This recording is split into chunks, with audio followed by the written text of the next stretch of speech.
Okay, so we are back recording another video. Aaron and I have been talking off screen. Thought that it would be good to do something on natural law. So we'll talk a little bit more about why natural law. But I guess in general, how are things going for you, brother? How's your school year wrapping up? We are wrapping up. Our first graduating class at Grace Lutheran High School finishes today at 3 p.m. So I'm getting lots of finals and papers being turned in. I teach both upper division theology and government. And so they're theology projects, which basically are their theological statement on the doctrine of man. Hmm. It's human anthropology only from a theological perspective. So they're talking about everything from marriage to life to personhood to all these different things, natural law. They're actually sending these papers into me today. So it's been fascinating reading through them. And so our topic today is actually something that's very fresh on my mind. But things are going well. I'm also thankful to God for my relatively quick recovery so far from hernia repair surgery, which has been a blessing because I can actually pick my kids up again and can move around fairly functionally and not having too many side effects or anything like that. First couple days were a little rough, but now that I'm a little over a week out, things are looking good. Good. Yeah, glad to hear it. Um, you know, things over here pretty much getting back into a somewhat of a new normal. Just trying to figure out how to resume whatever normal activities are anymore. Sure, yeah. Anyway, well, on a different day, I'll get into my opinion of the COVID-19. Yeah, we could all probably have an opinion today on that. Yeah, We could have a family chat because we have Colorado, Alex Adams in Minnesota, I'm in Idaho, Dad's in Montana. We could have a family chat and kind of just talk through the individual governor responses and what the stuff that we're seeing and yeah. experiencing on the ground. That'd be interesting. Well, it's to me, it's been a very confusing and frustrating because there's no grand vision, no grand plan, and it's almost like talking out of both sides of your mouth. Hey, we're going to keep state campgrounds closed indefinitely. That was Thursday, and then Monday. Hey, I'm probably going to open them up tomorrow. So indefinitely is 5 days. Um, Right. Well, so we had some weird things like so Idaho just went into phase two. So we can say May 15th, 2020, for those who are watching this later, Idaho went into phase two, which is kind of a soft reopening. So you can't have like a concert or have a nightclub, but you can have retail with proper social distancing. You can get a haircut with proper procedures. It's just your local health, like your regional health directors have to approve your plan, and then basically you're good to go. So we're kind of opening up. Gas is starting to go up a little bit because there's more demand because people are starting to move again. So yeah, but I appreciate the frustration because I think everybody feels that because you get about 5 or 6 different stories. You have the president, you have your own local governor, you have your own local health officials, you have senators and congressmen, you have the CDC and those guys. I mean, you get all these mixed messages. It's city, really hard to make and heads then you tail. get the county and city levels involved, and yeah. Yeah. Well, if anybody can figure out how to make sense of all that, I think that's the person I want to talk to. Yeah, Uh, we'll see where we are. It'll be interesting to see where we are in like August. yeah. So anyway, we were talking off screen that it'd be good to do something on natural law because, natural law is one of those things that we often use, especially when we're talking to non-believers. I find, but I think it's also good for believers in general, and it actually begins to make sense. So let's just go ahead and introduce it and just define what natural law theory is. Natural law theory is basically runs under the assumption God created the world, created the universe to operate according to principles, according to laws, and it's inherent in the designs, and things work best when it works according to the design and law of God.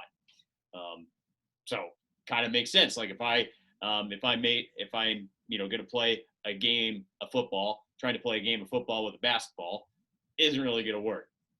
So it's kind of the same idea with natural law. God created things to work in a certain way, and trying to use something that he made for one purpose for something else, not going to work out so well. Anything that you'd want to add to that definition? Okay, so there's this divine, right? So there's this divine plan, this divine law that orders the universe. There's an order. That's the thing that I like to use, the word order, that God has ordered all things. And that what natural law is simply participation in that divine order, right? So when you're acting in accordance to natural law, you are acting in accordance to that end by which God has designed it. And so it's participation in that divine law, that divine command, that divine that divine rule. I'll be careful because divine command is a specific philosophical thing. So I'm going to walk that word back for a second. But I will say that in general, though, that divine order, that plan, that law for the universe, natural law is just participation in that as creatures. Yeah. So, and I think it's good to remind people, like, natural law assumes God exists and that he made law, that he made certain rules, certain design for it to operate the way that he intended it to. So, and it just kind of makes sense. If you design something for one purpose and it's not being used for that purpose, it's going to be frustrating and not work as well. So right. We know that even with stuff that we've made. So. Right. I mean, you can't make a computer cook an egg. I mean, there's lots of things where, you make things go according to their design and according to their purpose, right? They're designed for a certain end. Yeah. Yeah. So Thomas Aquinas, I think, is worth mentioning here. So we're actually going to be talking about a medieval theologian. Who would have thought two Protestants talking about a medieval theologian? But Aquinas probably gave us the most formative. Now, it was articulated before Aquinas. Right, Aristotle, right. Yeah, so this has roots, in many other thinkers, but Aquinas kind of gives us the most, I guess I would say, fully orbed version. Kind of just brings a bunch of different threads together, gives us a very clear presentation of natural law theory. Aquinas, of course, being kind of like the 100-pound gorilla in medieval Catholicism, and the man's impressive. Didn't even finish his biggest work, and he says that it was a bunch of straw. And when you read it, like, it's anything but straw.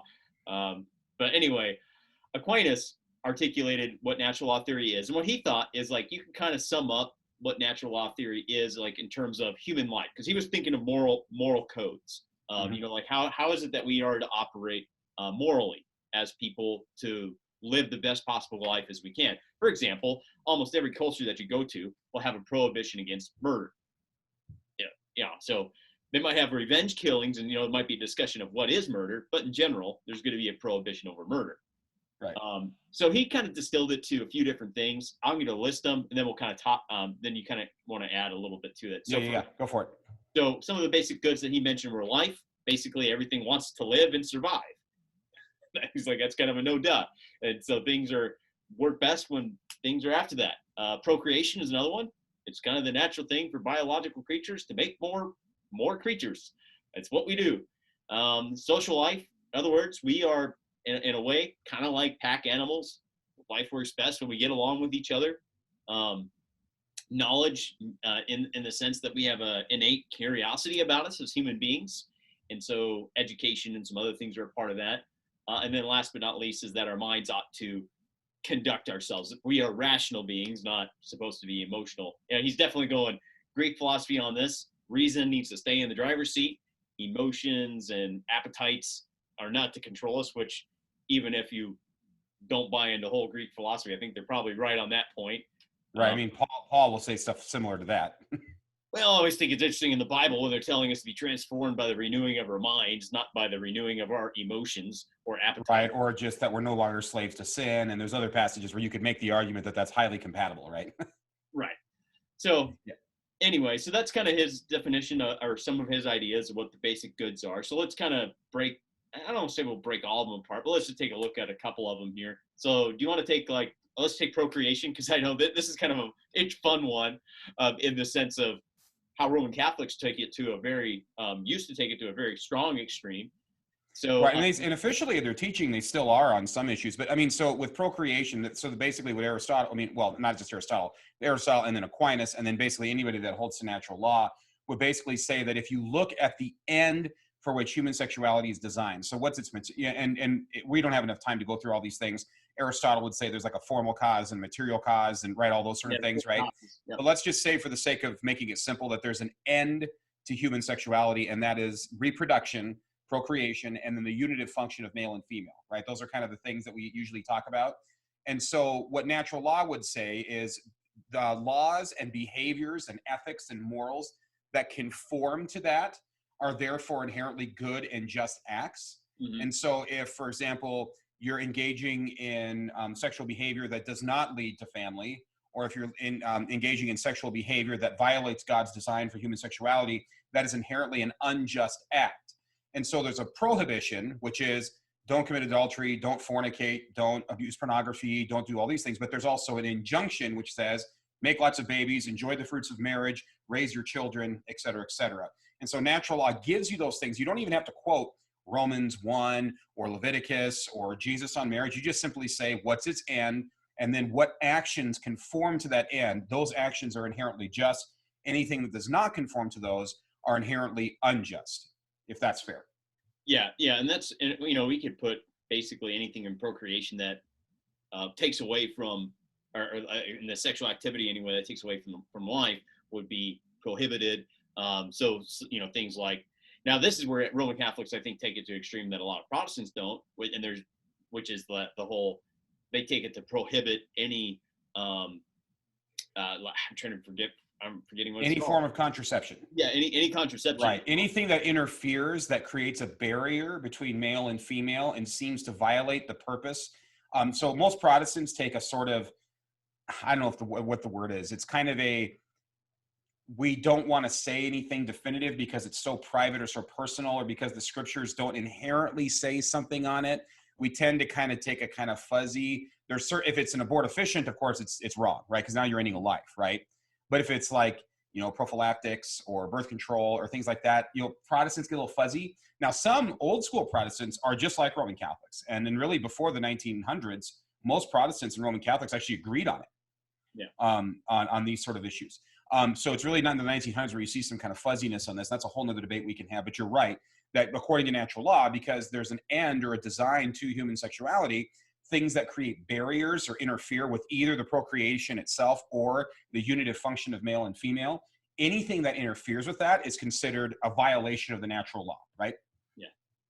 Yeah. And so the injunctions have babies. Yeah.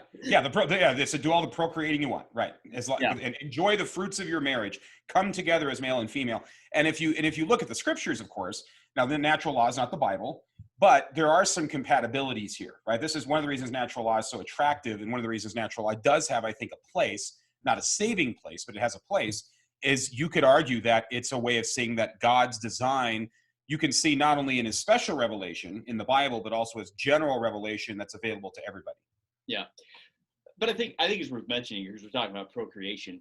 Like there are some couples who can't reproduce because there's some, fallenness in our human state where they can't reproduce. Right. Or they're just older, or right. Yes. Yeah. And so natural law theory would, at least how I understand it anyway, would not say that they are wrong because they can't reproduce. No. Because that's just a part of living in the fallen state of humanity. Ideally, in God's perfect natural order of things, they would be able to procreate, but because of our fallenness, they can't. That's no fault of their own. No, and that's and we're very much in this. I'm glad you said this, because this was going to come up anyways. It's important that anybody watching this or listening to this, when you study philosophy or you study government or you study ethics or moral theology, that Christians are essentialists. We are not functionalists. And I'll just say it really quickly. A functionalist is somebody that says, it's very practical, it's very popular in America. So it's what a functional person says, what is it doing or what can it do? And that's what determines whether it's good or not, or whether or not it's a person, or whether or not it's that sexuality is fulfilling. It's what can it do? Does it satisfy? Is it helpful? Does it help that individual person? Does it hurt anybody else? Well, no. Okay, well then I guess it's good. That's a functional view of things. An essential view means that there's what is it by nature? What is its inherent nature? And what's its inherent capacity? So does it have the capacity to do these things? So in your example, the couple that's infertile or the elderly couple that can't reproduce, they still have within themselves, in normal circumstances, the essential capacity to reproduce, right? So it's that essentialistic idea. So if somebody's infertile, it's not because their marriage is bad or because they're doing something inherently immoral. It's something has been broken down, or something has failed, or it's an infirmity. So an infirmity or a corruption or a brokenness of a standard does not negate the standard itself, right? Does that make sense? Yeah. So that's that essentialist view. So Christians, Orthodox Christians, doesn't matter if they're Catholic, Baptist, Lutheran, Orthodox, doesn't matter. Christians are essentialist. What is the nature of things? We are not functionalist based on what something can do. Okay, and that if you can understand that distinction, moral theology and ethics makes a whole lot more sense from a Christian standpoint. Yeah, and I guess we're kind of touching into why we might need it. Right. So we kind of describe what it is. And so why do we need it? One of the things that comes to my mind right away, and we're kind of touching on this already, is it's useful for a conversation in a pluralistic world. It's easy to go like, hey, for example, you see all sorts of studies, sociological studies that kind of show that children do best in a two-parent home with a man and a woman who are married. Yeah. In a stable, loving, right, non-abusive, right, exactly. Right. And so for us as Christians, that's no surprise because that's how God made marriage to work. And Right. so, so when we're dialoguing in a pluralistic world, it's easier to point to a sociological study like that kind of shows, that a child reared in a two-parent home, man and woman married, I almost have to go biological man, biological woman anymore. But anyways, Right. according to the scriptural standard, we know that that's true.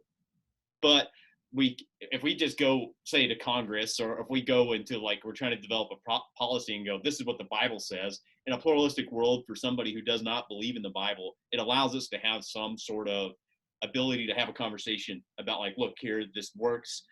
This is when children flourish the best. Is when they're in this two-parent home. So I find it useful when I'm trying to talk to a non-Christian about a moral issue where we can't agree on our foundation. I'm like, okay, let's look and see the results. This is the result of a two-parent home. Yeah, I think that's fair. And I think when I was saying the thing about essentialism, I think the idea that there's an essential capacity in human beings for all these issues, whether it's life or sexuality or any of these other issues we're talking about, a non-believer can come to those conclusions, right? It's important to recognize that on this natural law issue, we've mentioned Aristotle. Aristotle was not a Christian. I mean, Aristotle and Xenophon and some of these other thinkers, we think of the ancient Greeks, and even Cicero was a great moral law thinker from Rome. Cicero is amazing because he almost sounds virtually Christian, but he's not. And so there's a certain amount of information that's available to anyone, that common ground that we share. So that's the idea, is that especially when it comes to government, if we have to live with our neighbors, and if we want to promote human flourishing and we want to promote the love of neighbor, one of the ways of doing so is to advocate for and live according to those policies which lead to human flourishing. And that's the goal of natural law. By living in conformity to natural law and by passing laws that are in conformity to natural law, we are encouraging human flourishing. We're not trying to keep people down or deny their rights. We're actually trying to elevate people out of love of neighbor, basically. Right. So the attempt is not to control. The attempt is to encourage and try to maximize human flourishing. Yeah. Yeah, and I think that's kind of the thing, is that it emphasizes the God-given reason that every human being shares. It's kind of a common grace idea that because we are all, God made us all in the image of God, we all share some capacity still, even though it's still fallen. It's fallen to a degree, but it's like we still have a capacity to arrive at correct conclusions because God gave us that ability. And so how can non-Christians do that? Well, because of common grace and our ability to reason correctly. And we can thank goodness that natural law is out there to where non-Christians can come to correct conclusions. Right, because then we can actually still restrain evil, right? It's one of the reasons we have governments, to restrain evil and to promote the good. And one of the ways we do that is through natural law, and that people can recognize that certain actions like child abuse are wrong and evil. And the fact that we can share that with people that don't have the same worldview with us is actually adds credence to the fact that there is a natural law. There's a moral order out there that people recognize whether they like it or not, because everybody and I don't care who they are. It's one of those things where, and I know you know this as a pastor and as somebody who's done some upper division study, I don't care who you are when you try to deny this stuff. Nobody lives their lives as if the moral natural law doesn't exist. Yeah. Every time somebody says, that's not fair, that's an injustice, you admit that there's moral standards, you admit that there's a natural law. Every time you say that. Well, it's got to come from somewhere, and that's, yeah. I think, like I don't want to say Christians, but unless you come from a religious perspective, I don't know how you solve the grounding problem in moral theory. No. I teach ethics. You can't solve the moral grounding problem without some sort of divine source, because otherwise you're just appealing to like evolutionary biology, which or to just consensus, right? To whatever the majority thinks, right? Yeah. And so there's really no solid foundation to build any ethical system on apart from God. So anyway, but I guess we should back up a little bit and mention that there are some roots in scripture on this. We did kind of talk about this off screen, that it's not like we're pulled a rabbit out of the hat. It's like, hey, you know what? We were reading Aristotle, we're reading Plato, and some of these Greek philosophers, Cicero. You mentioned some Roman, some Latin ones. It's not like we're reading these guys and going, "Oh man, this sounds good. Let's grab it." Right. It actually has some roots in Scripture. For example, Romans 1. I'm not going to read all of it. Verses 18 through 32 really talks about how basically there's the wrath of God's being revealed against the unrighteousness of men because we all know the truth. We just suppress the truth. So in other words, it's a very apparent and real and out there for all of us to know some things about God and his design in the universe. If we're denying God's existence or denying how he's made the world, it's because basically we're liars and we're suppressing the truth. That's kind of what Paul's point is. Like, right. He's basically indicting the entire Gentile world. Right. Yeah. So we know, basically we know enough, but we know enough. And if somebody said, I always think this is interesting. This is kind of formulating a presuppositional apologetics. That's a whole nother conversation. Yes. But I think that's kind of why, for the most part, I'm like, that person that I'm talking to already knows God exists and has made the world to work in certain ways and knows he stands guilty. He's just in denial. That actually helps me in a conversation. Right. Yeah. I mean, there's ignorance. Actually, we're back to Aquinas a little bit. One of the objections to natural law, right, is, and this goes to the scriptures too. They'll ask Aquinas, well, what about people who violate the natural law or don't seem like it exists? Well, Aquinas basically says, well, it's because they're ignorant. Yeah. There's ignorance, or their emotions are ruling them. That's going to sound more like a Greek answer. But the point is, and in our case, from a Protestant perspective, of course, we would say it's because of our fallen, corrupt, sinful nature also, in which the natural man does not want the things of God. But I mean, either way, however you want to answer that, it's along the same lines. But yeah, so no, I'm with you. So yeah, Romans 1, you have that passage where, and Paul uses those terms, natural and unnatural, right? Yeah. And so, and then another passage, I didn't think you might have written it down, the Psalm 19, the heavens declare the glory of God, right? Yeah, and so it's like there's plenty out there that talks about God's existence and that, that God has made the world operate in a certain way. And what I always thought was interesting, like you think of like David, for example, David's history. I was actually just studying 1 Samuel, and he's actually being treated more fairly and justly when he's in exile in Philistine than he is by Saul. Yep. So how can a Philistine who's a Gentile be more virtuous than Saul, who's supposedly a Jew, and supposed to be, it's like, but David's being treated more civilly and justly by a Gentile lord. How does that happen? That's where it's like natural law. It's like, man, he was just being a good king, even in he was in the kingdom of the left. He was ruling justly, right? Exactly. It's the same thing with Cyrus the Great, of course, letting the Jews come back and building the temple. You could go on and on and on with where you have Gentile kings, the three wise men and others who behave righteously, who have some form of civil or moral authority. And they don't even have what you would call God's special revelation in Scripture, and yet they're behaving like they do. And that's, again, a good example of natural law. And also, like you said, of good government. And I like that idea. I was going to quote this really quick. I was going to quote this because you mentioned Cicero, and I was going to put this in here. This is just amazing. This is from Cicero. And he says, this has to do with law. So you said, why is natural law theory helpful? And you said, because we're in a pluralistic world, multiculturalism, multiple religions, multiple worldviews. So this is kind of a way of trying to find some common ground, or at least make a case in a way that just doesn't appeal to the Bible. This is Cicero. He says, true law, so true laws, is reason, right and natural, commanding people to fulfill their obligation and prohibiting and deterring them from doing wrong. Now, this is amazing. Its validity is universal. And I underline that when I show this to my kids. Its validity is universal. It is immediate and it's eternal. Its commands and prohibitions effectively apply to all good men, and those uninfluenced by them are bad. Any attempt to supersede this law, to repeal any part of it, is sinful. To cancel it is entirely impossible. So here you have this Roman senator basically saying that there's an eternal moral law. If you try to deny this and if you try to supersede it, you're sinning. And you have no way of canceling it because it applies to everybody universally in all places and in all areas. I mean, any Christian would agree with that. Yeah.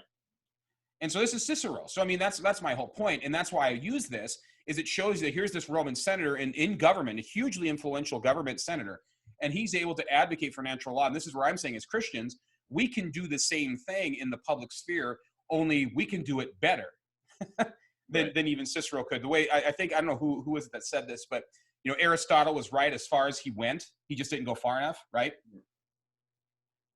and it's the same, or Plato, I think, is another one, but Cicero's the same way. Cicero's right as far as he goes, he just doesn't go far enough. I think that's a fair statement. So that's kind of where, that's just a good example. So I think we need it in a government standpoint. Yeah. So I think and that's kind of where we're going, and I think we might handle a couple of objections now, because I think in general, there's, I think, biblical precedent for us to make a case for natural law. There's also, Yep. I think, just rationally makes sense. If God designed the world, it works the best in a certain way. Just there's a certain logical sense to it. So let's handle some of the objections that are kind of raised against natural law theory. Now, I teach ethics class, so these, I mentioned these, so I'm pretty familiar with these. The first one, of course, if you don't believe in God's existence, you're not going to buy natural law. Now, that's got a whole other, arguing for God's existence is another conversation for another day. But when you look at simply put, there are many good reasons to believe that God exists. Now, I don't really think that's a very good objection or a very strong one, because in a way, I feel like it's almost like a red herring. Right.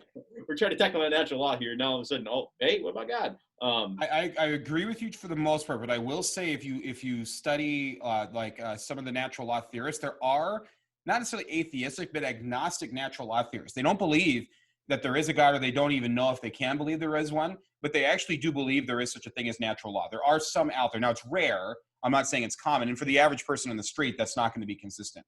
But there are a few moral philosophers that are natural law theorists that don't necessarily believe in God.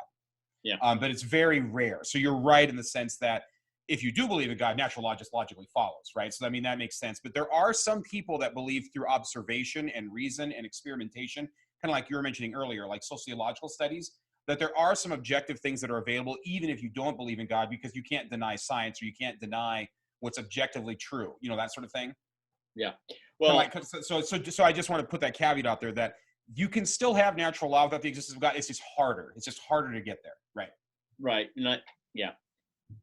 Well, I'll have to save that for another. I had a thought go through my head, and that's going to get us on a bunny trail. Okay.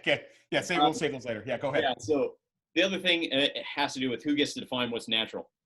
So for example, like do I get to define what's natural as a Christian? Well, yeah, of course it's going to align with Christian standards. And, if we get a Muslim in here, of course, they're going to define what's natural according to Muslim standards. So and maybe I decide violence is natural. We look out there's lots of fighting going on. Maybe violence is natural in humanity. So that must mean it's good. So that's one of the other objections, is just who gets to define what in the world is natural. Now, one of the answers that I would give to that is that they're kind of confusing. They're kind of confusing things, because one of the things that natural law theory has is that there's a certain design to things that work best. And right, a telos, right, exactly. And so what they're saying is like, well, we see violence, so that might be natural. It's like, no, what we're saying is that that's not when human life flourishes, when we're fighting. So, we would want to point out, like, I think that, hey, wait, hang on a second here. We're saying that there's a certain inherent purpose to how things are made, and they work best when they live according to that purpose. So that would be, I would be emphasizing, I think you're misunderstanding what we're saying. What the word natural means. Natural doesn't mean you just see it in nature, therefore it's natural, right? That's kind of what that argument is. Yeah. I see, the lion eating the zebra, so therefore that must mean that's natural law. Or I see, 5 parents and 1 kid in a penguin colony or something like that. Well, therefore it's natural. That's not what we're saying at all, right? Natural law, when we use the word natural, we mean in conformity with its end or its design, correct? And I think you're right. I think it's a misunderstanding, that objection. Okay, yeah, go ahead, go to the next one. I'm agreeing with you. Yeah, no, I guess what we would call that equivocation, because the way that we're using natural is 2 different ways. Yes, yeah. So that's where you need to make sure that you're, almost in any debate really, define your terms. What do you mean by natural? So what you just did, and that's part of the confusion, is they're defining natural in a different way, which leads us, I think, into this one. Natural. People get confused because when they say natural, they think nature. Mm-hmm. And when you just observe nature, you can see the corruption of natural law by looking at nature, which sounds bizarre, but you're looking at nature to see things that don't conform to nature. It sounds bizarre, but that's the point, is we do have to define our terms. Yeah. So this one was noted by Hume, and I think it's kind of tied into what we're talking about, and he called it the is-ought problem. And so what Hume, and I think out of all the objections that I've heard, I think this one's probably the strongest objection, which Hume says that it's fallacious to go from an is to an ought. Now, there's a sense in which I agree with him. Just because something is the case does not Doesn't mean necessarily it should be that case, right? ought to be the case. I think, there's a sense in which I agree with him. Just because, um, for example, some people will go, "Hey, this is the law of America, therefore this is morally correct." Well, just because it's the law of America does not mean it's morally correct. So, Right. you know, so anyway, that's so there's a sense in which I agree with him, but he applies this to natural law and goes, "You're doing this in natural law. You're going from what is nature to what we ought to do." So that he's saying like that's what you're doing in natural law theory.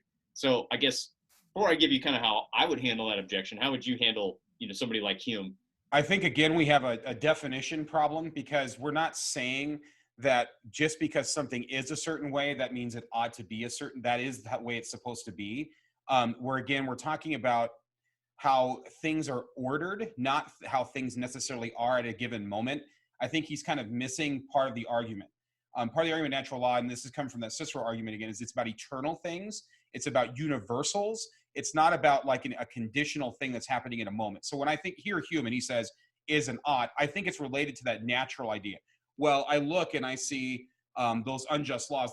I'm going to use a historical example, the black codes of the South, right, where we were trying to intentionally keep a group of people down, and it was legal, it was in law. Well, that's how it is. Well, therefore, it ought to be that way. That would be kind of the Hume objection. But what we would say is natural law is not that. Natural law says that if you look universally for all of humanity in all cases and in all places, this applies universally. And I think the problem that Hume has is he's bound by time and space. And he's basically saying, you must have natural law in this place, in this way. And that's how we are advocating. I'm saying, no, I'm saying this is a universal participation in the divine law.